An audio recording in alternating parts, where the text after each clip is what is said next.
Вот мына мен 45-тен кийин мен ушул ден соолук менен алек болуп калдым. Ушул оорубасам экен. 3-2 жыл операция болуп, башка болду. Ушинтип эле келатам да азыркы күнгө чейин. Бирок Кудайга шүгүр, чармачылык токтобойт. Колдоо көрсөтмөк турган мен балдарым үчүн төшүмдө тосуп берем, азыр деле. Бир жолу келет, ыйлап, кадырыңы салып жөнөтөсүң, кошуп бересиң. 2 жолу келет, ыйлап, апасы кадырыңы салып жөнөтүп берет. 3-чү жолу келгенде эмне? Көчөдө калган бала жок. Жок, болбойт экен турмушуңар. Кой, жейсиздер, болбойт. Всё. Ден соолугун тилейбиз. И бактылуу ар бир ата-ана тилейт, ушу кызым барган жеринен бак тапса деп.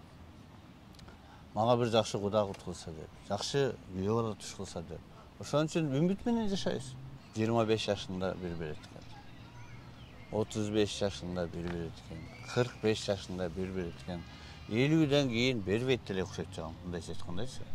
Амансыздарбы, ардактуу көрүүчүлөр? Бул ирет Алма Медиа YouTube каналынын кадырлуу коногу белгилүү ырчы жана куудул Кубик Калыков. Куудул мырза акыркы жаңылыктары тууралуу кенен маек куруп берди.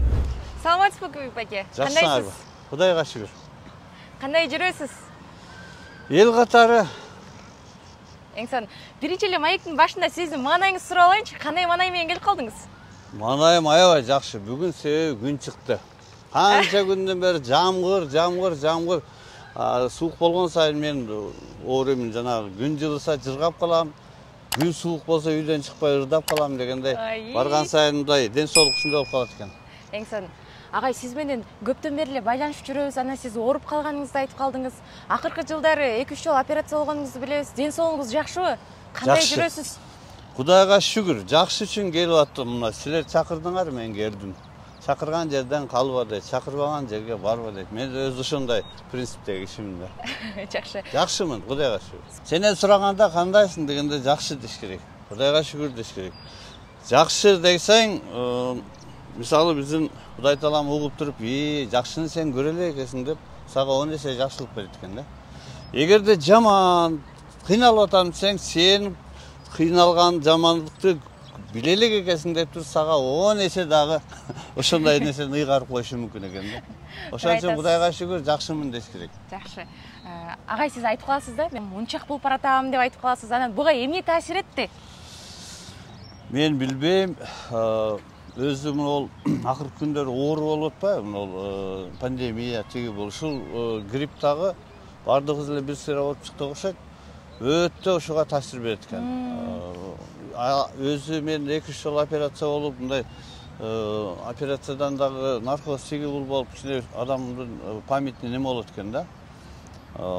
Бул аз келгенсе, еще бизде 2-3 жыл мурда пандемия болду. Андан кийин ошол дагы көп таасир берет экен да. Мен бул сөздү башкалардан да уктум да.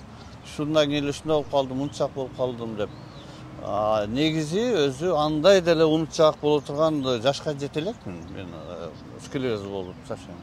Анан 80-90го чыкканда ушундай болсо керек адам баласы. А так ошол эле таасир деп ойлойм да, мындай айтканда. Барына чексиз. Эмнелерге? Барына. Мессенджерлерге, социалдык тармактарга, чалууларга, фильмдерге, сериалдарга, телеканалдарга. 4 жумага 550 сом. Шашылгыла, барыбыз кошулабыз. Переходи на О. Барына чексиз. Агай сиз акыркы күндөр чыгармачылыктан чындап эле бир топ эле алыстап кеттиңиз. Тойлорго кээде чыгып каласыз. Ушул сахнадан, чыгармачылыктан тышкары эмне менен алектенип жатасыз? Мен азыр Кудайга шүгүр, мындай айтканда, чыгармачылыктан алыстаган жокмун. Чыгармачылык эч качан токтобойт. Адам өзү кандай жашап атса, ошонун өзү чыгармачылык да, мындайча айтканда. Мен Кудайга шүгүр, ыр жазган болсом ыр жазып атамын. Юмор жазган болсом юмор деле жазып атамын. Анан оюма эмне келсе ошол ишти жасап атамын дегендей, анча проекттер менен, телепроекттер менен алаксып атам азырынча. Аны жакында көрөсүңөр, ушул ийгиликке жетсе. Анан себеби кыл эле мону кылып атам, мону атам дебеш керек да. Бир нерсени кылып коюп, анан неме болсо болот. Анан алыстап кеткен ошол мурдагы жылы операция болуп калдым. Операциядан кийин реабилитацион учур болот. Ошол учурда эгерде адам баласы ооруса, не то что чыгармачылык, мындай алганда эч кимге мындай немени каалабайм орун. Эч нерсе көңүлүңө келбей калат. Чыгармачылык менен же ыр жазыш үчүн же монтип бел арасында ырдаш үчүн адамга ден соолук керек. Анан маанай керек. Ошол мына бүгүн маанайы жакшы экен. Силерге келдим. Канчадан бери телефон чаласыңар? Мен келе албай жүрбөдүм. Ооба да. Значит, маанай болбой, погода бузулганда бутум ооруйт, башка болот, ушундай да. Анын үстүнө сүйлөшүшүн дагы мындай жакшынакай маанай болуш керек чындыгында. Ооба, эң сонун. Агай, айтсаңыз, бир байланышканда сиз неберелерди карап жатам деп айттыңыз эле. Анан канча небереңиз бар? Анан айтып коюшат го, карыганда небере эрмек болот турбайбы депчи. Анысы кандай неберелер сизге эрмек болуп жатабы азыркы учурда? Эми аны балам балалуу болгондо билесиң деп атам раматылык айтчу эле. Буюрса неберелүү болгондор гана түшүнөт. Мен жакында дагы бир чыгарма жазып атам бул неберелер жөнүндө. Азыр ушу аранжировщик студия гана кичине кечиктирип турат. А так мындай алганда мен неберелер менен кээде жашарам да. Ошолор менен ойноп, ошолор менен эркелеп, томолоп, жумалап, бул көп нерсени мындай айтканда мээңде чогулган проблема тигилер, буларды унутат да адам баласы. Балдардын ою, жүрөгү дагы, сөзү дагы, маанайы дагы дайыма таза болот. Аларда эч бир ой болбойт да, жаш балдарда. Вот ошон үчүн бул бардык эле чоң аталарга, чоң энелерге керектүү нерсе. Азыр 6 неберем бар, Кудайга шүгүр. Жакында күтүп атабыз, 7-си болот деп. Жакшы. Буюрса аз калды. Ушул бир ай ичи. Агай, сахнада жанып турган кезиңизди бир эске алалычы. Кайсыл учур, кайсыл убак эсиңизге түшөт? Эми бул доор болот да. Өзүнчө адамдын бир доору болот. Адам баласына канча өмүр берсе, анан какой-то бир доор келет сага. Ошол учурда сен ийгиликке дагы жетишип, анан сенин ушундай ден соолугуң дагы чыңмал, мындайча айтканда өзүнчө бир жашоодогу эң кызыктуу, эң ийгиликтүү, мындайча кандай десем, ушул ошондой жаш болот да. Ошол жылдар бул менин 2000-жылдар деп койсом болот. Ага чейин бир 10 жылдай Бекборович менен анан өзүмчө ансамбль кылып иштеген учурлар болгон, райондук масштабта. Кыскасы илгери мындай ансамбль түзүү болчу эле да, мындай өзү жалгыз ырдап чыгыш же сольный неме проект болгон эмес да. Илгери ВИА, вокальный инструментальный ансамбль же группа, рок группа деген нерселер болгон. Ошол учурда ошол өзүнчө эпостен группаны түзүп иштеп, анда деле ийгиликке жеттим, Кудайга шүгүр. Бул 90-жылдар. Андан кийин насип кылып Бекборович менен чогуу иштеп калдык. 5-6 жыл, 7 жыл аны менен чогуу иштедик. Андан кийин ошол учурда мындай чалганда бизде өтө эле азыркыдай экрандан эле клип жасап кое бере коюп, клип тартып, анан ошол раскрутка кылып эле андай популярный болуп кетишип болсо, биз ал учурда эл кыдырып, жер кыдырып, ар бир район колхоздун сахнасында концерт берип, эл Бекборович үчүн келет, мени тааныбайт. Мен ошол учурда выступать этти, Бек менен чогуу ырдап, чогуу юмор аткарып, мындайча айтканда, анан ошол эл ошон менен тааныды да. Мен алиги Бектин чогулткан публикасын мен пайдаландым десем болот да. Ошол аркылуу неме болду. Андан кийин Бекборовичтен бөлүнүп өзүнчө отдельный иштей баштаганда, анда клиптерди тартып, анан экрандан кетип, анан өзүнчө сольный концерт берип, филармонияда 5 күн аншлаг менен. Ошол биринчи неме мен ошол 2000-жылы ошол филармонияда 5 күн концерт коюп, аншлаг менен жүзүңдү ач Гүлчатай деген концерт болгон. Бул концертти уюштурганга мага Мыктыбек Арсланбек жардам берген. Мыктыбектин койгон аты ошол, Мыктыбектин тарткан клиптери, ошол 5 клип күзгө чейин неме кылып, мен туулган күнүмдө 2 ноябрда 1 ноябрдан 5 ноябрга чейин концерт коебуз. Мен туулган күнүм 2 ноябрь, ушул Кудай жалгап маданият кызматкерлеринин майрамына туура келип калган. Аябай бактылуу сезем өзүмдү. Негизи эле жаш кезде ар бир адам ойнойт, күлөт, анан кайгы эмне экенин билбейт да агай. Ошонун бактына балкып эле жүрө беришет. Ана агай, сизден бир сурайынчы, ушул жашка келип, жашоонун негизги маңызын түшүнө алдыңызбы, биле алдыңызбы? Жашоонун негизги маңызы же багыты, кыскасы бир нерсени түшүндүм. Кереги жок нерсеге башыңды отпашың керек экен. Бул биринчиден. Бирөөнүн тапкан дүйнөсүнө же бирөөнүн сулуулугуна болобу, башка болобу көз артпаш керек экен да.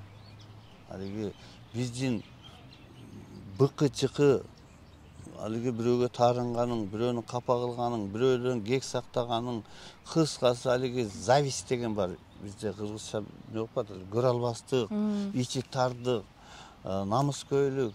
Ушунун бардыгы адам баласынын ден соолугуна зыян алып келет экен да. Ушул нерсе биздин мээбизге чогуло берет экен. Могул жерге. Жанагы адам баласынын башында, мээсинин ичинде флешка болот да, мындайча айтканда, азыркы тил менен. Ошол флешка толуп калат экен, ошол быкы-чыкы кереги жок нерселерге. Колдон келсе, ушул нерсе бул жакты дагы, ден соолукту дагы бардык нерсени ооруткан ушул нерсе болот. Мен мына былтыр умрага барып келдим, Азияга, Меккеге. Барып, мен ошол жерде эми өзүм үчүн бардым да. Алла жол берип барып калдык, үй бүлөбүз менен бардык. Бир жагынан кызык болуп жүргөн болсок, бир жагынан мусулманчылыктын дагы бир парсы экен, ошон үчүн болсо дагы мына убакыт саат келген экен, барып келдим. Мен ушул жерге барганда менде ушундай ощущение болду. Ушул жердеги болгон мээдеги жанагы быкы-чыкы нерсе чыгып кетти да. Жанагы вакуумга кирген сыяктуучу. Тазаланып, анан менин жүрөгүм өзүнчө жашарып, бир нерседен кутулгандай эле, бир жүктү көтөрүп эле жүргөндөй, ушундан жеңилдеп эле кайрадан менде башка жашоого көз караш пайда болду. Мен 180 градуска немен бурулду да. Өзгөрүш болду. Мага ушул жашоодогу неменин эң таң калган бир жаңы өзгөрүш мага ушул болду да. Анан бул жашоонун өзүнүн таттуулугу, шуну түшүндүм да мен. Жашоонун өзү ушунчалык таттуу. Кудай таалам бизге канча өмүр бергенин билбейм. Бирок ушул жашоону биз адамча жашап өтсөк, бирөөнүн жерине бирөө көз атпаса, бирөөнүн элине бирөө көрө албастык кылбаса, улуттарды айтпай эле коеюн мен. Ал ушул кээде адамдар бөлүнүп кетебиз. Ооба. Илгери мага сезилчү эле бул. Кыргызда 2 улут бар дайчы, 2 нация бар. Бул кайсысын бирөөсү кыргыз, экинчиси оштук деген нерсе. Эми ушундай сезилчү эле да. Анан Кудайга шүгүр, азыр биз шунчалык биздин башыбызга түшкөн биздин мамлекетибиздин кыйынчылыгы болду, башкасы болду. Ушул бизди аябай бириктирди да. Бөтөн элден бириктирди. Шундай бир тууган болуп кыргыз мурдагы чыныгы кыргыздын немесине келдик да. Эми биз Кудай бир сөйнөгөбүз. Себеби шунчалык жанагы нерседен арылдык да, мындайча айтканда. Адамдардын качан ушул жашаган элибиздин өзүнүн түшүнүгү келмейинче биз оңолбойбуз. Мына эми келди. Биримдик, ынтымак, кыргызга күйгөнү көрүп атасың, учурлар болуп атат. Ар кандай биз суктана турган учурлар болуп атат. Бири-бирине жардам бергени буюрса биздин уучубуз кур эмес экен, келечегибиз алдыда, биздин балдарыбыз мындан дагы жакшы жашашат деген ойдомун да. Ооба, чынында сиздин сөзүңүзгө кошулам. Кыргыз эли кайрымдуу эл агай чынында. Анан ушул суроого отурлай суроо берейинчи агай, жашоодо өкүнгөн учурларыңыз болдубу? Өкүнгөн учурлар болду. Себеби бир эле өкүнгөнүм, башкасын айтпай эле коеюн, мен 15 жашымда апам каза болуп калган. Анан мен ушундай ийгиликке жетип, Şunchalik дүңгүрөп кубик калык болуп концерт берип атканда өзүмчө чыгып неме болуп кетчү да, кыздай болуп. Ушул менин ийгилигимди апам көрбөй калды депчи. Билбей деле калды да ушул нерсеничи. Мен ага кичинекей жаш бойдон эми Кудай кааласа руху ушул жаныбызда жүргөндөр, көрүп тургандар, билип тургандар дегендей ушуга эле өкүнчү да. Мен азыр деле Кудайга шүгүр, башка нерсеге өкүнбөйм. Мен дайым айтып келем, балдарыма дагы айтам үйдө. Өткөн нерсеге өкүнбөш керек да. Өткөн нерсеге эч качан өкүнбөш керек. Арман кылбаш керек. Бул арман, өкүнүч, бүт бардык нерсе кек сактаган. Бул бардыгы сенин ден соолугуңа билет. Бираз болду, кете бер. Мындай оптимистический көз караш менен жашаш керек да. Эртең менен күн чыкты, ох Кудайга шүгүр, бүгүн кандай сон күн чыкты. Бүгүн жакшы болот бардыгы. Шунусуна шүгүр деш керек. Эртең менен ойгонгонуңда сүйүнүшүң керек. О Кудайга шүгүр, мен ойгондум. Шунчалыгына шүгүр деп. Вот ошондо адам баласы эч качан өкүнбөйт, сен айткандай. Эч качан капа да болбойт. Агай карап көрсөңүз, негизи Кудай ар бир инсанга бир мүмкүнчүлүк берет экен да. Анан сизге кандай мүмкүнчүлүктөр келди, жана сиз аларды, ошол берилген мүмкүнчүлүктөрдү кармай алдыңызбы?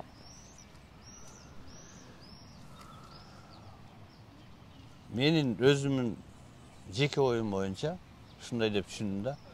Адам баласына Кудай таалам 3 жолу берет экен да.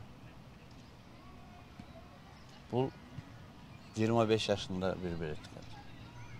35 жашында бир берет экен. 45 жашында бир берет экен. 50ден кийин бербейт деле окшойт жагам. Мындайча айткандайчы. Сага ден соолук бергенде сүйүнүп калат экенсиң. Мына мен ошол мүмкүнчүлүктү кармап калыш керек экен. Кудай таалам бир берген учурду. 25 жашымда мен үйлөндүм.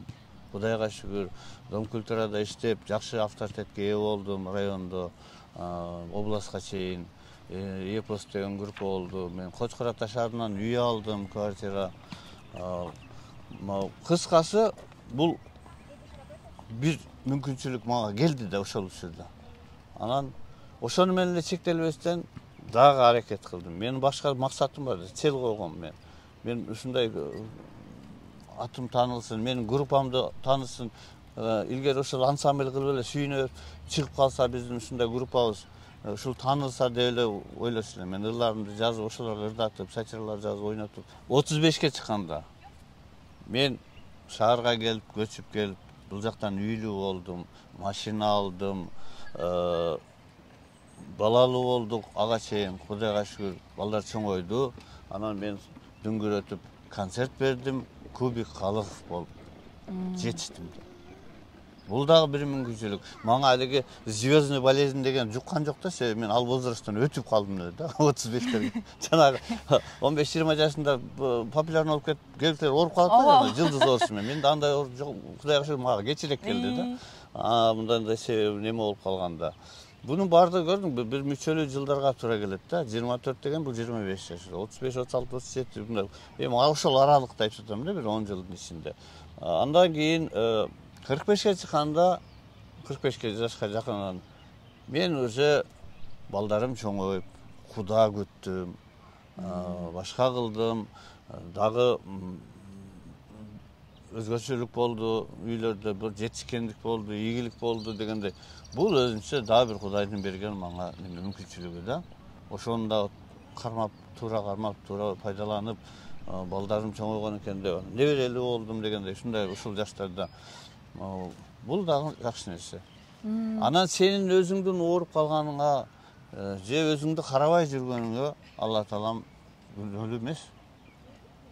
Биз ага чейин жанагы тытынып иштейбиз деп суукта калып, ачка калып, жеп бирдекелерди өзүбүздү уулап, элишкен жаман нерселерди ичип дегенде ушинтип жүрүп организмди өзүбүз карабайт экенбиз да.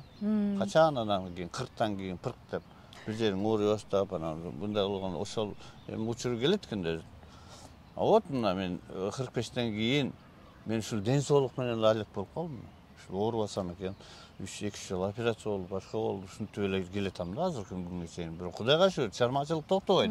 Элдердин түшүнүгү боюнча концерт бербей калсаң, сахнага чыкпай калсаң эле болду, бул бүтүп калды окшойт мунуку дейт. Жок, мен чыгарманы чыгарып атам.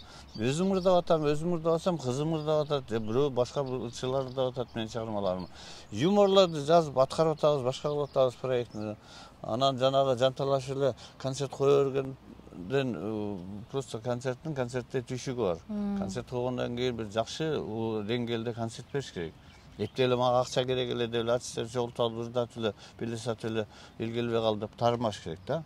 Мына мен буюрса 2 жылдан кийин 25-жылы бир чоң жакшынакай концерт берейин деген оюм бар. 60га чыгып 60 жылдык юбилей концерт.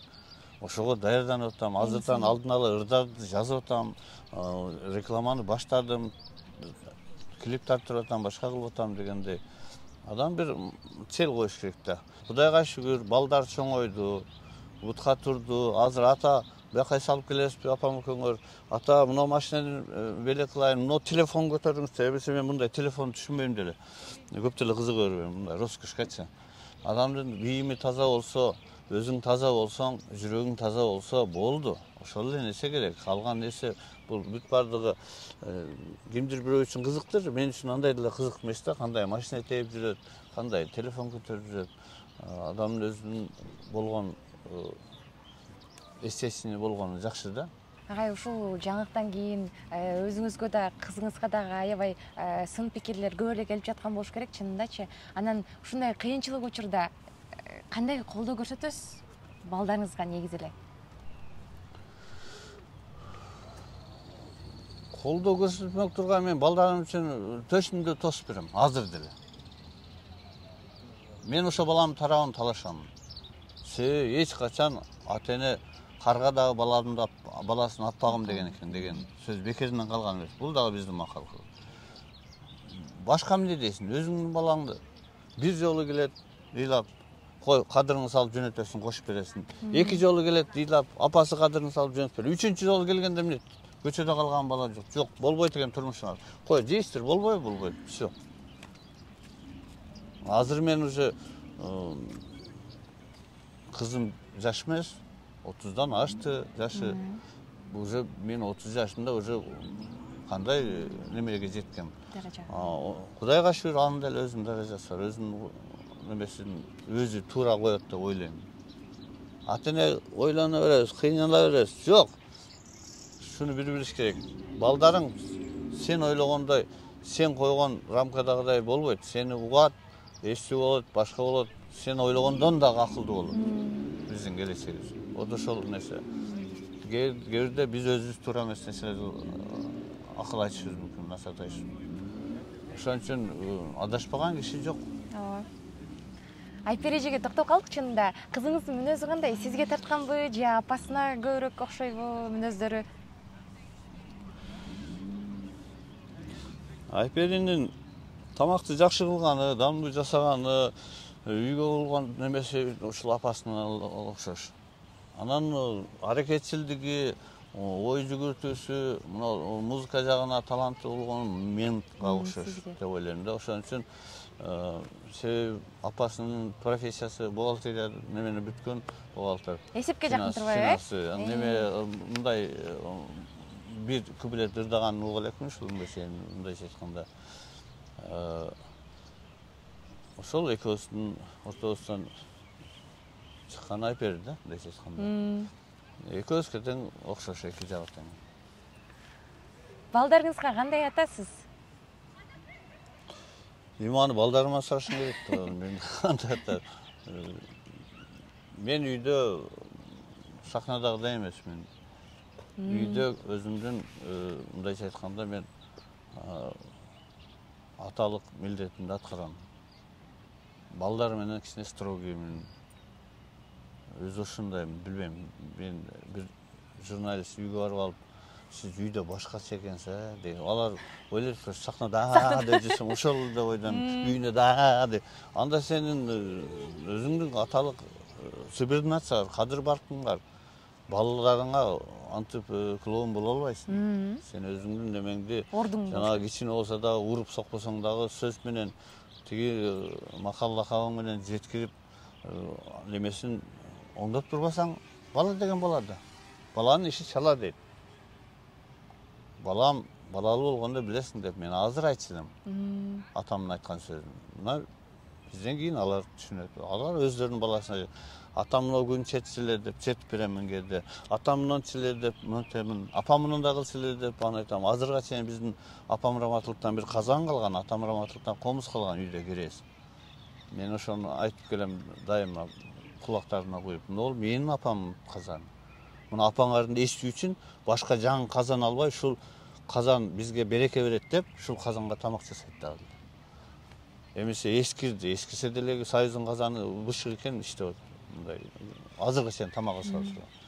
Эмесе башка жаңы кастрюльдүк немелер чыкты, кылбайт эле ага саспайт. Анан эми кептин бардыгы ошондо. Ата-энеден байлык калбады, же мынтпеди дебеш керек.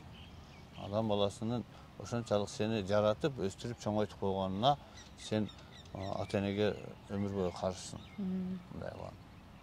Анан элге окшоп биздин үйүбүз жакшы эмес, машинабыз ишенсе эмес. Колуңан келет сен ошондой жашоону каалап атасың. Ишти тап. Таппайсыңбы? Мээң иштет.